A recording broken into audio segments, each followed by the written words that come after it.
আসসালামু আলাইকুম গাইস। আসলে আপনারা যারা চিন্তা ভাবনা করেন যে সৌদি আরব মানে ধনী ধনী মানুষ, কিন্তু বাস্তবে তা না। সৌদি আরবেও গরিব মানুষ আছে। আর যারা গরিব মানুষ তারা এই যে এরকমভাবে দেখেন রাস্তার পাশে মানে কিছু সামান নিয়ে তারা রুটি বিক্রি করে। আর রুটির সাথে মনে করেন যে চা গাওয়া এগুলো বিক্রি করে, মানে দৈনিক আর কি 700-800 টাকা ইনকাম হয় তাদের আর কি।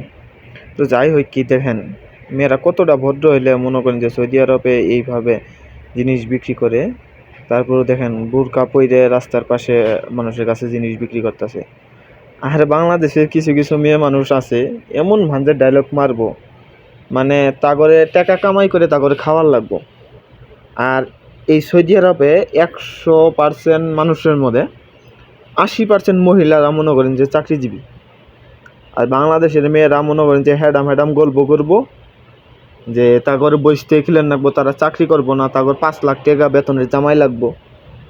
হ্যাঁ, আর দেখেন সৌদি আরবের মতো জায়গায় মানুষ মনে করেন যে 100%-এর মধ্যে 80% মানুষ মনে করেন যে মেয়েরা চাকরি করে। তারপরেও মনে করেন যে এইসব মেয়ে মনে করেন যে এত গল্প করবো না যে আমার টাকায় আমার স্বামী চলে, অমুক চলে তমুক চলে, এসব কিছু বলবো না ভাই। এগোর সত্যি কথা, এগোর মন মানসিকতা অন্যরকম। আসলে বাংলাদেশের মানুষের মন মানসিকতার থেকে আমি মনে করি যে হাজার হাজার গুণে যে সৌদি মেয়েদের মন মানসিকতা অনেক ভালো।